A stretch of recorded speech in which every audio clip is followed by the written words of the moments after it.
continuar, hermanos, en lo que es nuestra serie de Tito. Estamos ya entrando al último capítulo de la serie de Tito, con el propósito de saber cómo conducirnos como una iglesia bíblica, cómo debemos esperar un liderazgo bíblico, cómo debemos ser como hijos de Dios también, y en lo práctico, por lo menos atingente a nuestra iglesia, en lo que podemos ver en aquellos ancianos bíblicos que el Señor ha de poner y levantar entre nosotros.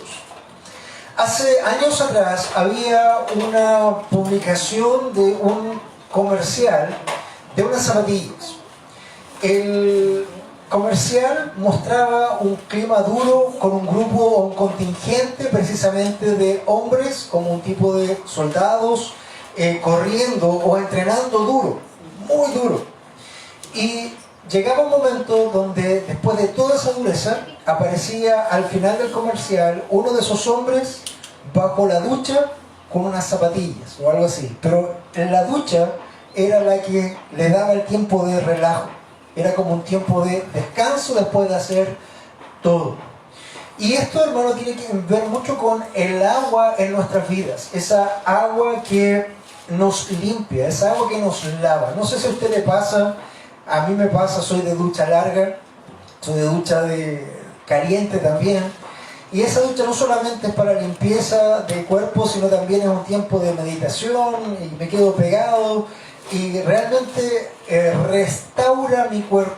De hecho, para mí poder levantarme bien, primero tengo que ducharme, si no ando todo el día con sueño. Es necesario. El agua en nuestras vidas es tan importante, en la vida natural, en la vida común.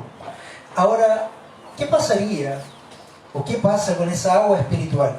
Vamos a ver, hermanos, hoy día un título que lleva regenerados en Cristo. Vamos a estar parados en Tito 3, del 1 al 7. Al final vamos a retomar esta idea del agua.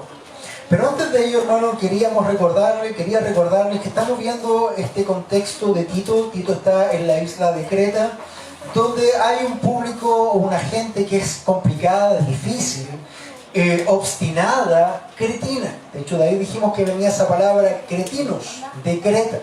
Ellos tenían una perversión en sus mentes, una mezcolanza entre ideas paganas e ideas cristianas. Y es ahí donde Pablo le dice a Tito que él debe ir y poner en orden lo que queda allí. Es ahí donde Pablo le dice a Tito que debe establecer ancianos. Ancianos que puedan precisamente poner en orden y ministrar y gobernar o hacer mayordomía en la iglesia del Señor que queda en Creta. Vamos a ir a Tito 3, del 1 al 7, hermano. Quiero invitarle a buscar en sus Biblias Tito. Dice así este último capítulo ya del libro de Tito. Recuérdales que estén sujetos a los gobernantes, a las autoridades, que sean obedientes, que estén preparados para toda buena obra. Que no injurien a nadie, sino que no sean contenciosos, sino amables, mostrando toda consideración para con todos los hombres. Porque nosotros también en otro tiempo éramos necios, desobedientes, extraviados, esclavos de deleites y placeres diversos, viviendo en malicia y envidia, aborrecibles y odiándonos unos a otros. Pero cuando se manifestó la bondad de nuestro Salvador y su amor hacia la humanidad, Él nos salvó no por obras de justicia que nosotros hubiéramos hecho, sino conforme a su misericordia, por medio del lavamiento de la regeneración y la renovación por el Espíritu Santo, que Él derramó sobre nosotros abundantemente por medio de Jesucristo nuestro Salvador, para que, justificados por su gracia, fuésemos hechos herederos según la esperanza de la vida eterna. Amado Señor, vamos delante de su presencia una vez más, siempre con temor y temblor, Señor, delante de su presencia, abriendo esta palabra que es santa. Señor, quiero pedirle que en este momento sea limpiando a este predicador. Señor, que su palabra que está contenida en esta vasija de barro, Señor, no sea estropeada por pensamientos humanos, pensamientos vanos o futiles, Señor, sino que seas tú hablando a tu pueblo, sé tú hablando a tu congregación, Señor. Aquí hay corazones que están dispuestos a oírte. El Espíritu Santo, Señor, prepare estos corazones para recibir lo que tú tienes que decir el día de hoy.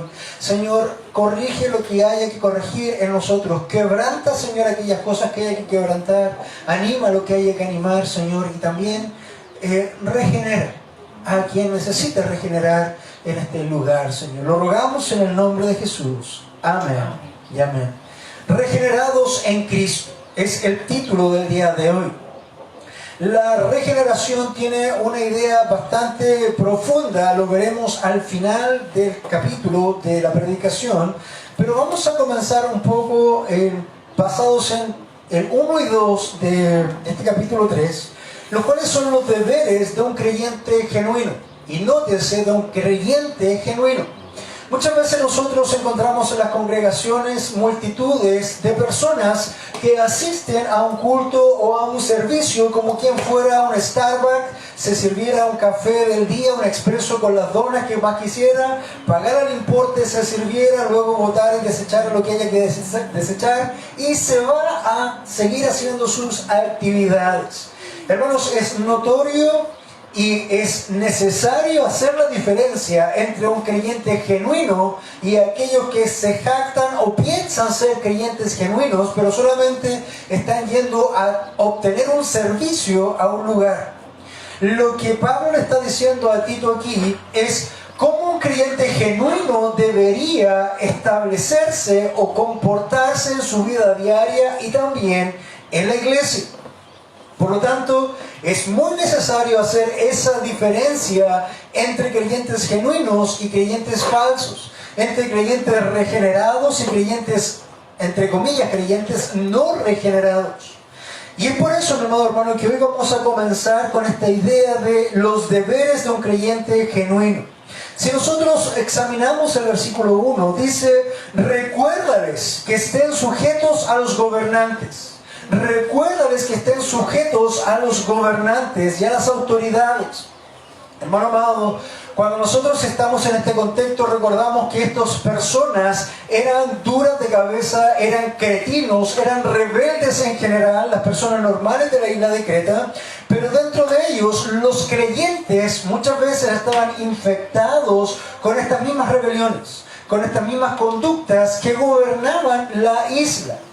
La sociedad de Creta era una sociedad pagana que rendía culto a Zeus, que mezclaba la idolatría, que mezclaba todo el tema sexual. Recuerden también que los pastores hacían pasar por cierto tipo de eminencias y como Zeus también hacían y abusaban de esa condición y tomaban sexualmente a las jóvenes, a las doncellas en ese tiempo, en ese momento, y lo decían como algo correcto.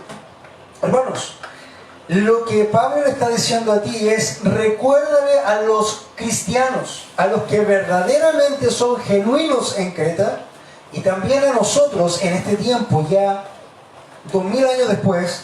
Recuerden que estamos parados en el año 62 después de Cristo más o menos.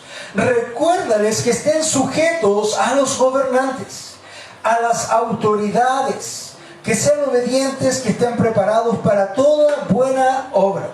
Aquí, hermano amado, la idea de las autoridades tiene que ver con dos nociones. Una de las autoridades, podríamos pensar las autoridades de Creta.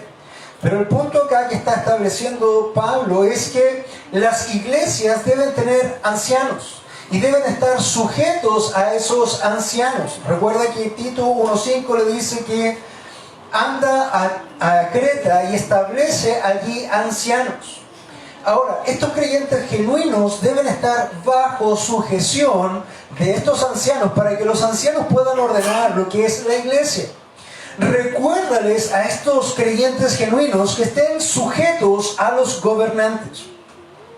Cuando dice ahí sujetos, nosotros encontramos en el griego algunas palabras que son diferentes para ciertas ideas. Por ejemplo, hay una palabra que es hupotazo y otra palabra que es tseido. Cuando hablamos de sometimiento, la palabra hupotazo es como este ejercicio militar de la cadena de comandos. Tú debes obedecer bajo esta línea de comandos. Eso es hupotazo, ponerse bajo. Eso es algo que sí o sí hay que hacer. Como cuando un general o un teniente le da una orden a alguien que está bajo su cargo. El que está bajo su cargo le dice: no, yo no voy a hacer eso, deme razones para hacer eso. ¿Han visto eso que pasa en el ejército? No, eso no pasa en el ejército. Esa es la idea de hupotazo, ponerse en el orden. A las autoridades. Nótese que habla de los gobernantes y de las autoridades. Autoridades puestas por el Señor, tanto en lo legal, tanto en lo social, como en la iglesia. Aquí está estableciendo esos parámetros. Recuerden que estén sujetos a los gobernantes. Hermano amado, si usted es un genuino creyente, debe estar sometido a las autoridades que el Señor ha puesto en también la iglesia local. ¿Cómo es posible que Tito pudiera poner ancianos para ordenar lo que quedó, si lo que quedó no quiere someterse ni sujetarse a los ancianos? ¿Cómo puedo ordenar yo eso? ¿Se dan cuenta que esto no tiene que ver con fuerza humana? Yo como pastor y futuro compañero de milicia, de un futuro pastor también que estamos orando, no vamos a imponerle y no debemos ni podemos imponerles que ustedes se sometan. Pero es el Señor el que manda a los genuinos creyentes a someterse. Es el Señor el que lo hace. Nosotros no buscaremos, y hablo en plural porque la idea es que pronto seamos un cuerpo de ancianos plurales que gobernemos la iglesia. Nosotros no buscaremos ni procuraremos que usted se someta a nosotros por fuerza. Hoy hay muchos ministerios que se levantan con manipulación o por fuerza, por intimidación. Hermano, un creyente genuino no va a obedecer por fuerza, ni por intimidación, ni por manipulación. Se va a someter porque entiende que eso es lo que el Señor le establece como creyente. Ese es el punto aquí. De otra forma, ¿cómo podríamos ordenar la iglesia? ¿Cómo podría Tito poner ancianos para ordenar una iglesia de personas que son rebeldes? Eso es lo que está tratando de decir aquí. ¿Cuáles son los deberes de un creyente genuino? Primero, sujetaos o jupotaos a las autoridades de la iglesia. Después dice, a las autoridades que sean obedientes. Y cuando habla de obediencia, la obediencia aquí usa la palabra seid. La obediencia aquí tiene que ver con una obediencia por argumentación. Debes obedecer esto porque esto es bueno por esta causa. Eso es así, me conviene, esto es lícito, me someto, obedezco. Esta es una conjunción interesante de estas dos ideas de sometimiento. Jupotazo y seido están unidos en este pasaje. Increíble cómo se trabaja acá y cómo le dice a los creyentes que deben sujetarse a los gobernantes y a las autoridades precisamente para que ellos puedan ser competentes y para que ellos puedan obrar lo que el Señor quiere que obren. Y no solamente eso. Hermano, ¿tú piensas que el pastorado es algo sencillo, es solamente preparar un mensaje y pararse a hablar un par de minutos y eso es todo? Hermanos, tienes que entender que a los pastores se nos pedirá cuentas, no solamente por nuestras vidas. Cada uno de ustedes va a dar cuenta por su vida delante del Señor cuando lleguen a la ciudad celestial y estén confrontados a aquel que es autor y consumador de la vida. El Señor va a pedir cuentas de todo lo que usted haya hecho o dejado de hacer para su gloria. Eso es interesante y eso es duro, es importante. Pero los pastores no solamente se nos demandará de nuestras propias vidas, sino que se nos demandará por cada uno de los hermanos, de los miembros de las ovejas del redil que ha sido confiada a nuestra mayordomía. Si un pastor no teme a eso, entonces no sé qué puede temer. Alguien dijo, tú no puedes juzgarme porque solamente Dios juzga. A lo que alguien respondió, dijo, ¿y tú no tienes temor de eso? ¿No tienes temor de que Dios te va a juzgar a ti? Uno solo tiene que tener temor porque va a ser juzgado por Dios. Imagínate un pastor que va a ser juzgado no solamente por su vida, sino por cuenta de cada uno de ustedes. Bueno, Mario, ten en cuenta. La responsabilidad que el Señor pone sobre los hombres, no solamente nuestras vidas, sino la de la congregación. Y no importa lo grande o lo pequeña que sea la congregación, vamos a rendir cuenta por cada uno de ellos. Y mientras más grande la congregación, más vidas tendremos que rendir. Entonces, amado, ¿cómo es posible que nosotros podamos trabajar de esa forma si la iglesia no se somete? Si la iglesia, si los miembros son rebeldes, si la iglesia, hermano, empieza a trabajar en función y se denominan cretenses o cretivos. Entonces, ¿cuáles son los deberes de los creyentes genuinos? Primero, sujetarse a esas autoridades puestas por el Señor. Dice después, preparados para toda buena obra. No solamente deben estar sujetos, sino que también deben estar sujetos en gozo, en obediencia, en amor, pero no solamente por estar sujetos, sino para estar preparados para toda buena obra. Hermanos, un creyente genuino no solamente vino a la iglesia a alimentarse, a escuchar un sermón, a ser pasivo, sino a poner por obra todo lo que ha recibido. Porque es eso lo que nosotros también vamos a dar cuenta. Entonces, preparados para toda buena obra. Pero no te cargues. Si tú estás preocupado o cargándote, pero ¿qué más tengo que hacer cuando llegue el momento y voy a presentarme delante de Dios para dar cuenta? ¿Qué más puedo hacer? Hermano, que tu corazón se inquiete por todo aquello que el Señor te ha dado. Pero no olvides una cosa.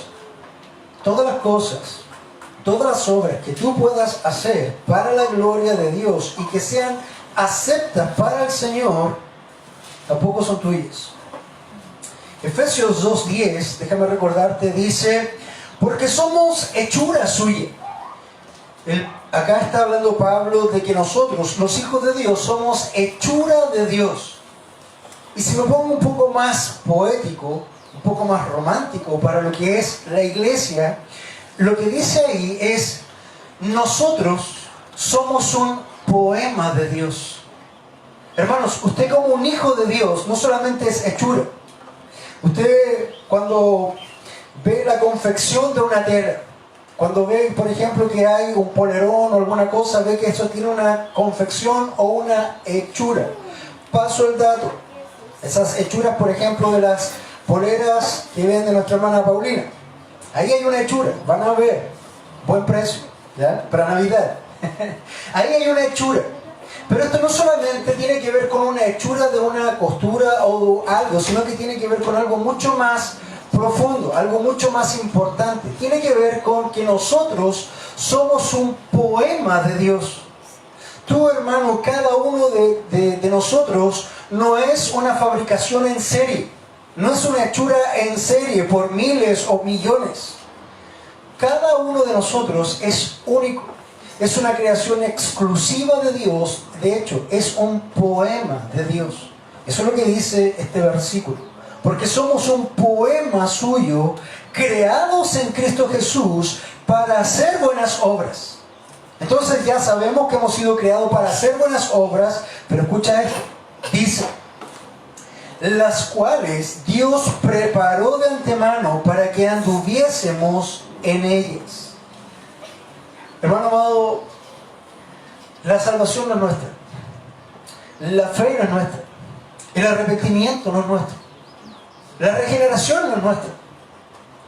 Y las obras que nosotros vamos a hacer para la gloria del Señor también ha sido determinada desde antes de la fundación del mundo para que tú camines sobre ella.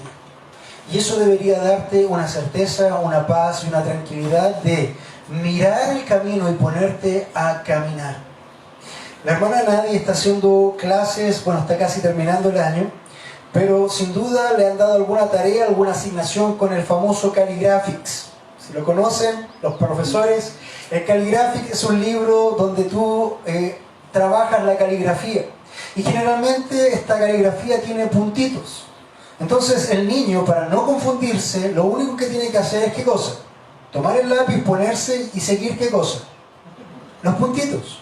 Y así no se va a perder y va a poder avanzar.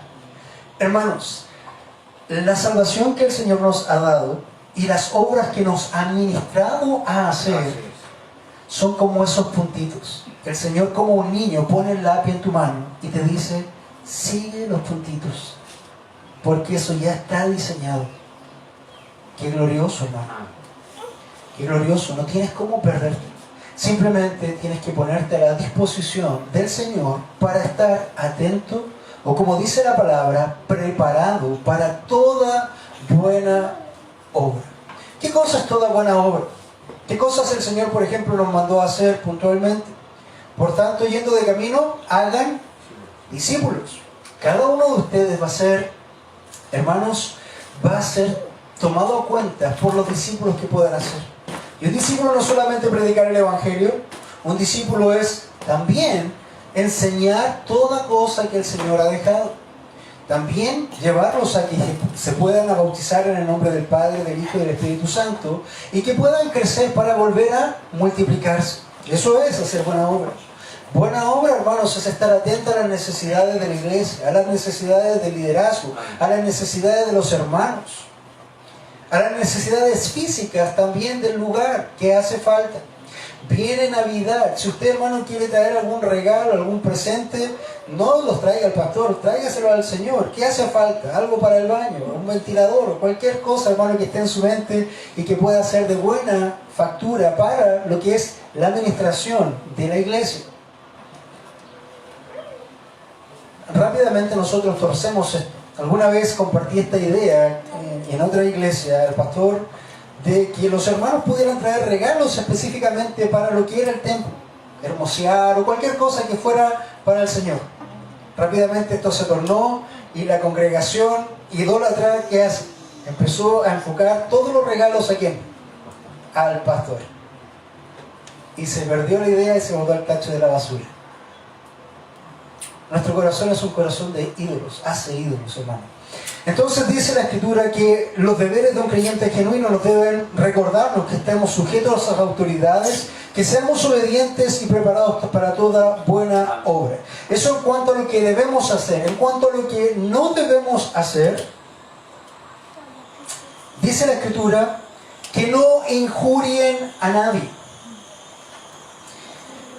Cuando hablamos de injuriar, ¿han escuchado la palabra fama? Este hermano tiene fama, es famoso. Bueno, injuriar es difamar, es quitar la fama, o es hablar mal de la fama de alguien o darle una mala fama.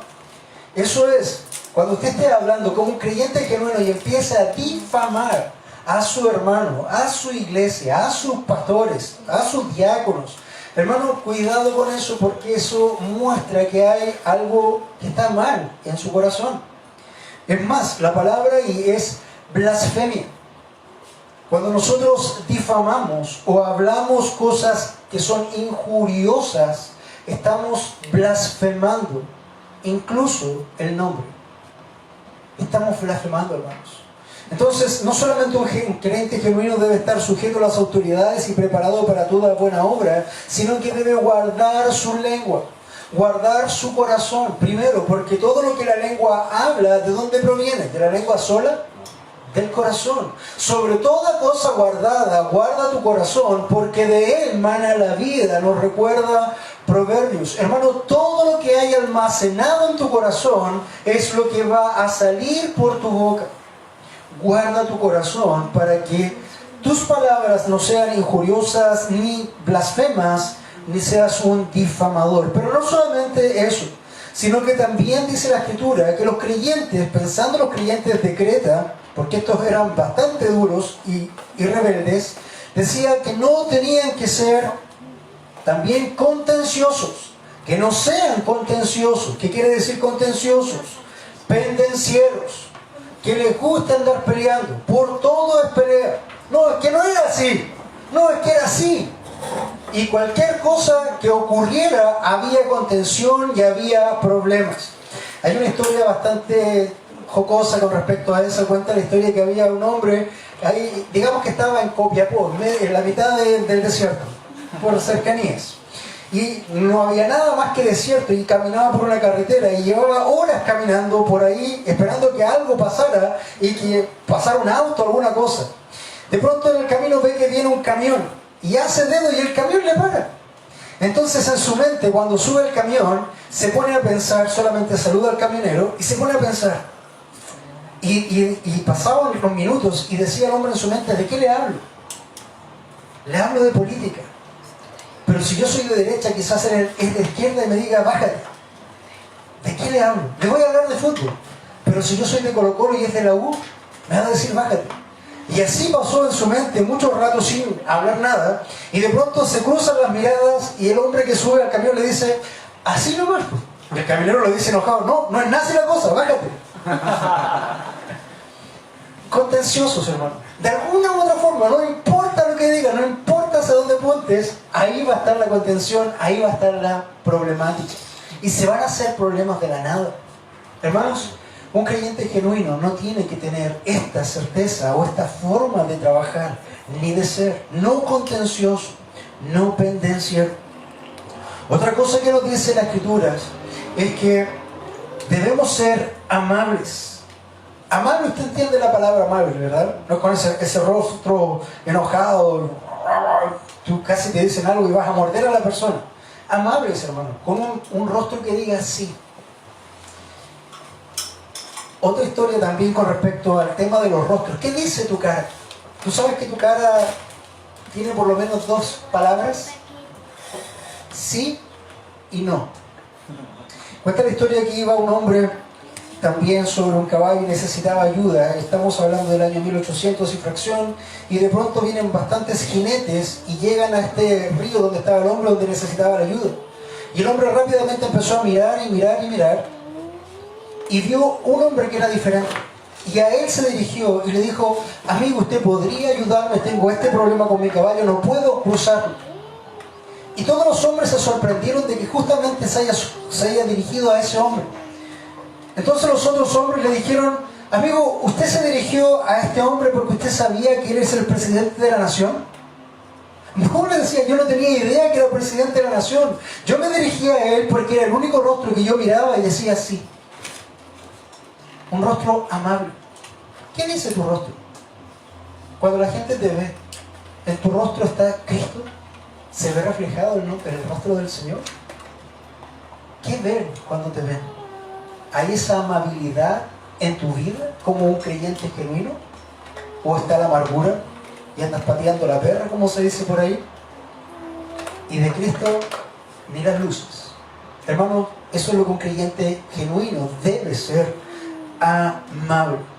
Y cuando la Escritura finalmente en este punto 1 de los deberes de un creyente genuino nos dice también mostrando toda consideración para con todos los hombres. Ahí la idea es siendo mansos, no mensos, mansos. Manso es poder bajo control. Tú puedes ser muy importante, puedes tener muchas capacidades, pero hermano, eso es poder bajo control. Cuando tú te muestras manso, no quiere decir que no tengas fortalezas o que seas menor, sino que tú conoces quién eres y lo bajas para no estar mostrando una soberbia o un orgullo. De hecho, la palabra ahí es, sean humildes. Sean humildes. La Escritura habla por lo menos de dos personajes que le llama manso. Uno es Moisés. Moisés era manso. Tremendo líder. Más de 2 millones de personas lideradas y llevándolo a través del pueblo. Hablando con Dios directamente. Y Dios le llama manso. ¿Tú crees que Moisés andaba diciendo, oye, paren todos que aquí yo soy Moisés? Yo lo mando aquí. Moisés sin duda no hacía eso. El otro que dice la Escritura que es manso es Cristo. El Señor, Rey, consumador de los siglos, soberano, Rey de reyes, Señor de señores, Dios de la eternidad, príncipe de paz, manso. Todo el poder, toda la autoridad, toda la fortaleza, todo el conocimiento. Hermano, si hay alguien que pudiera jactarse y pararse con un orgullo que corresponde porque lo tiene, es Jesús.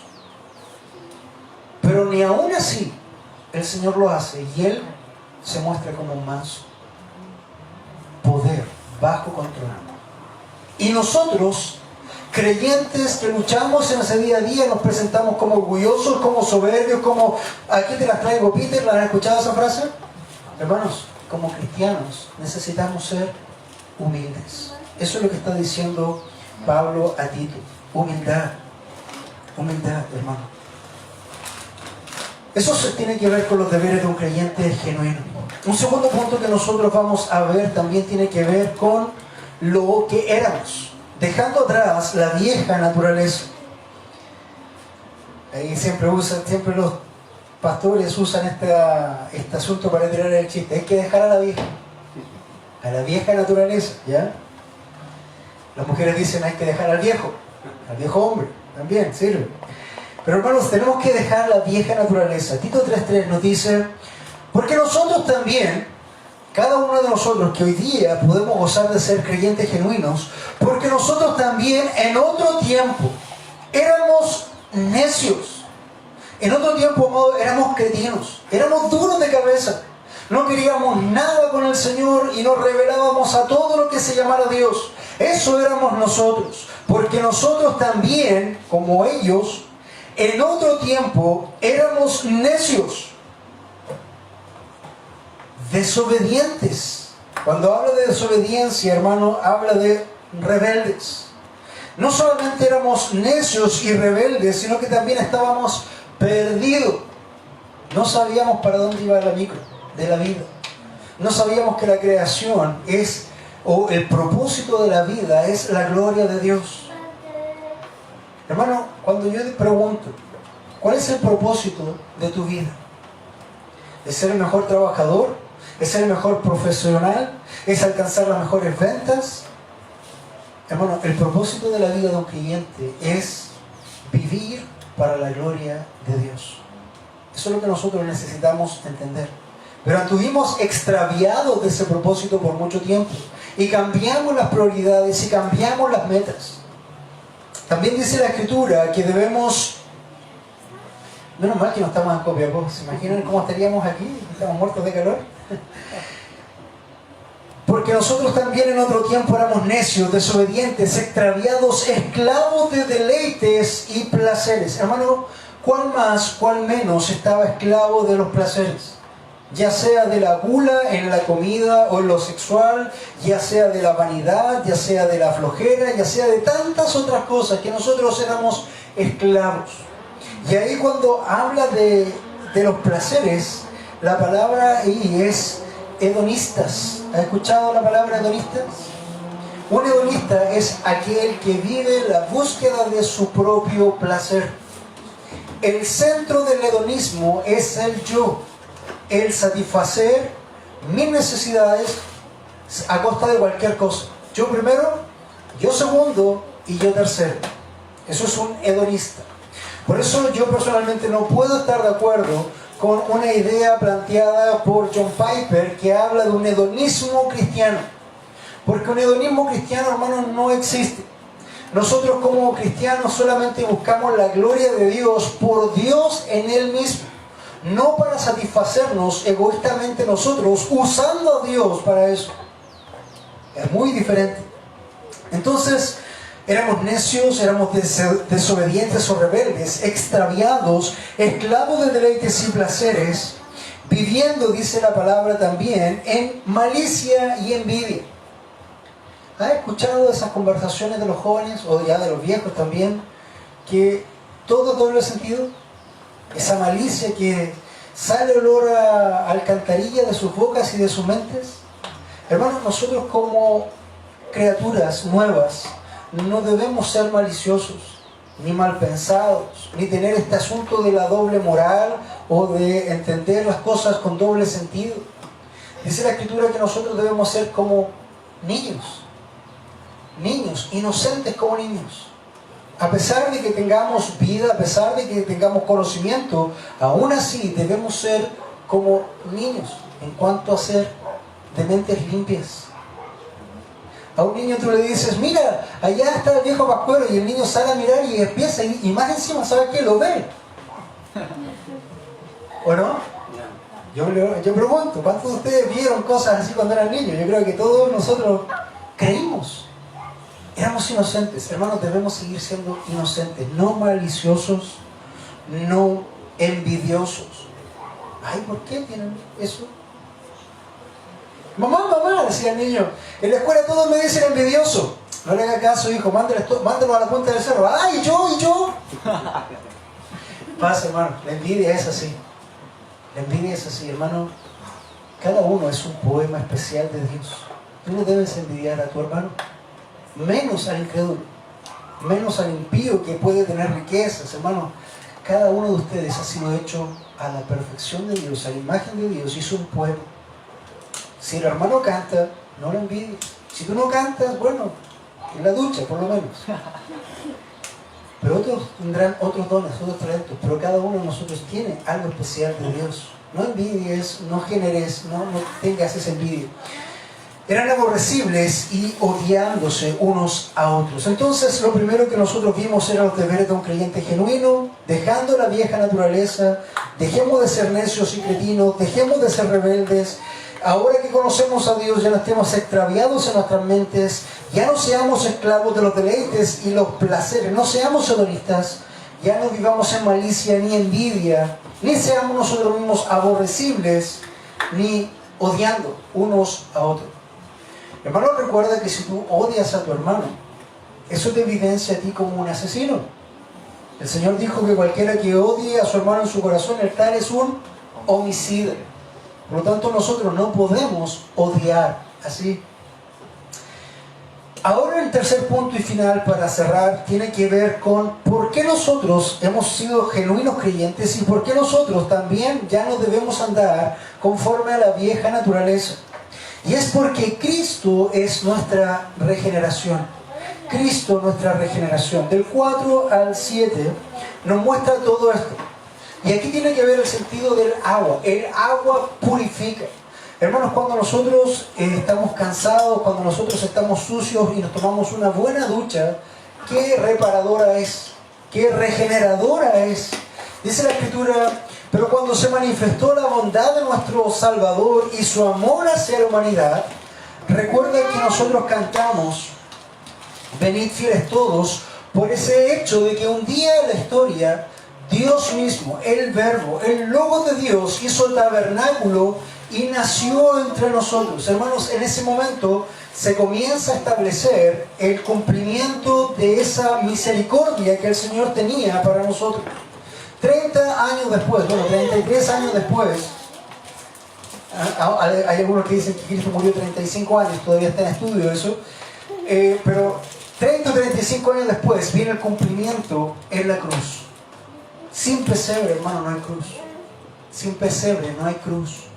Y Él nos salvó, dice, porque se ha manifestado la bondad de Dios, nuestro Salvador, y su amor hacia la humanidad. Esa estrella que se vio en Belén, esa estrella fue la manifestación de la bondad de Dios hacia la humanidad. ¿Y por qué aquí hablamos de la humanidad? Porque Cristo llegó al mundo para salvar al mundo. Y entendemos qué significa eso. Recuerdan, judíos y gentiles. Y después dice, Él nos salvó, no por obras de justicia que nosotros hubiéramos hecho. Hermano, tú nunca vas a alcanzar a ser salvo por obras. La salvación no es por ser bueno, no es por ser mejor. Nosotros como hombres siempre confundimos los estándares. Pero yo soy mejor que él. No, yo soy mucho mejor que ella. Yo no hago las cosas que ella hace. Yo no digo las cosas que él dice. Yo soy mejor.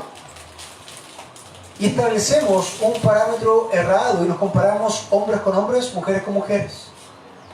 Pero hermano, tú no puedes compararte con un hombre para llegar a la estatura de Dios. Tú debes compararte con Dios. ¿Estás siendo tu vida a la altura de la santidad de Dios? ¿Estás tú haciendo las cosas conforme a lo que Dios establece? Esa es la medida. Por eso dice la Escritura que Él nos salvó, no por obras de justicia que nosotros hubiéramos hecho. Hermano, si la salvación fuera por justicia o por mérito personal, ninguno de nosotros jamás conocería ni por lejos la ciudad de Dios. Nunca. Nunca llegarías ahí, jamás.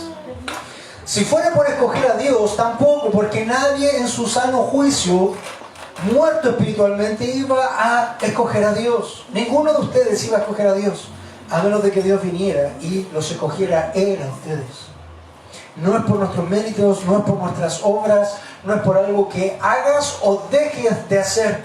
Tú no tienes que tratar de caerle bien a Dios o hacer favores a Dios para que Él mantenga una salvación. Eso es erróneo, eso es algo falso. De hecho, es una herejía. Nadie va al cielo por ser bueno. Típico funeral, las personas dicen, Él se merecía el cielo. Hermano, nadie merece el cielo. Todos merecemos el infierno. Él nos salvó no por obra de justicia que nosotros hubiéramos hecho, sino conforme a su misericordia, por medio del lavamiento de la regeneración y la renovación del Espíritu Santo. Cuando nuestras vidas estaban cargadas, sucias, cuando nuestras vidas estaban ya en lo máximo del agotamiento y solamente había condenación para esa putrefacción que éramos nosotros, o llagas podridas, como le gusta a mi hermano Mario decir, o gusanos también, que a algunos no les gustaba esa frase también, lo éramos. Hermanos, eso éramos. Pero Dios dice que conforme a su misericordia, por medio del lavamiento, y este lavamiento de la regeneración, hermanos, es el agua de Dios vertida para lavar nuestras almas. Ese Espíritu Santo glorioso que lava nuestros cuerpos, que los regenera. Antes nosotros estábamos en cuerpos de muerte, espiritualmente hablando. Luego el Señor nos lava y nos regenera con el agua del Espíritu Santo. La renovación. La regeneración quiere decir que nosotros hemos sido generados una segunda vez. Alguien dijo por ahí que el que nace una vez muere dos veces, pero el que nace dos veces solo muere una vez. El que nace una vez muere dos veces, muere en la carne y muere en el espíritu. Pero el que nace dos veces, el que nace en la carne y en el espíritu, solo muere en la carne, porque su espíritu es regenerado y vive para siempre. Hermanos, eso es esa agua gloriosa, ese soldado que estaba en la ducha siendo regenerado, recuperando sus fuerzas, es lo que nosotros hacíamos. Nuestra alma que estaba muerta, nuestro espíritu que estaba muerto, ahora está siendo vivificado, levantado, resucitado por medio del lavamiento de la regeneración. Hemos sido generados de nuevo. Y la renovación por el Espíritu Santo que Él derramó sobre nosotros abundantemente. Hermanos, cuando Dios te regenera, cuando Dios te comienza a salvar, no es mezquino, no es por porciones, no es por partes, es abundante. Hermanos, Él dice que tenemos vida abundante. No es una vida mediocre, no es una vida por porciones, es mucho, hermano. Por lo tanto, disfrútalo así, tómalo así, vívelo así.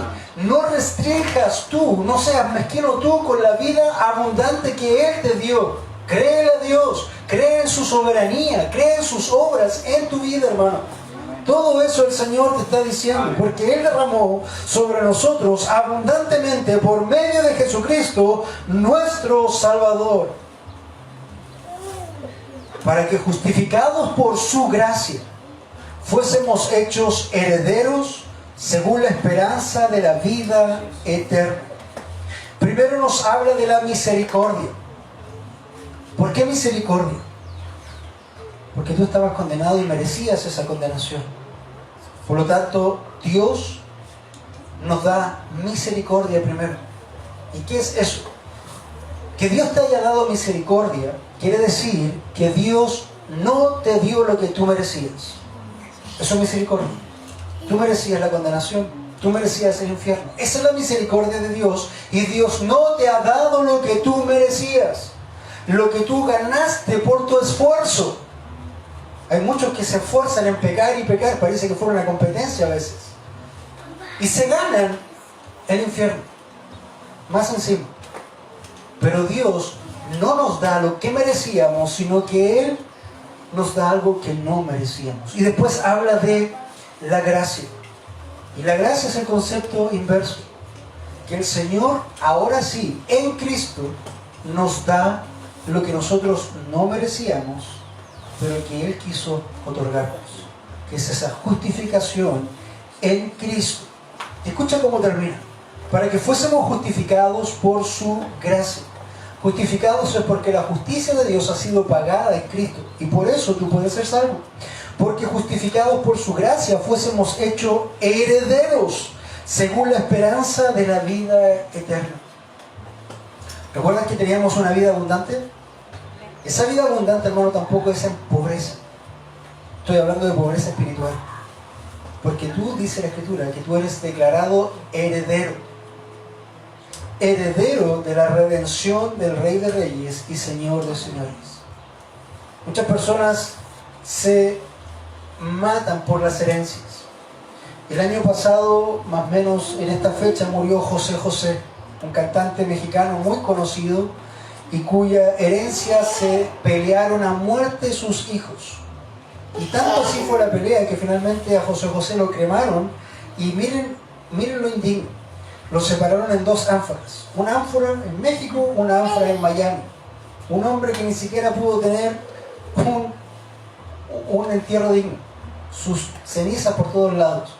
Y los hijos devorándose unos a otros por la herencia. Hace aproximadamente 3 semanas atrás murió Diego Armando. Lo conocen, ¿verdad? Diego Armando. Sus hijos hoy están, más de 11 hijos por ahí que aparecieron, están destruyéndose por la herencia, porque ellos tenían mucho dinero. Pero hermanos, dice la Escritura que tú y yo hemos sido hechos herederos del Dios y Rey de toda la creación. ¿Cuánto más? Y sabes que no tienes que andar peleando con tu hermano por esa herencia. No tienes que tener envidia por esa herencia porque tú también la tienes. Así que, mi amado hermano, regenerados en Cristo, recuerda los deberes del creyente genuino, deja a la vieja o al viejo, dependiendo de quién esté ahí, y Cristo, nuestra regeneración. En su gracia, hermano, hemos podido nosotros nacer de nuevo. ¿Cómo no vivir para la gloria de Dios? Vamos a tener un tiempo de oración.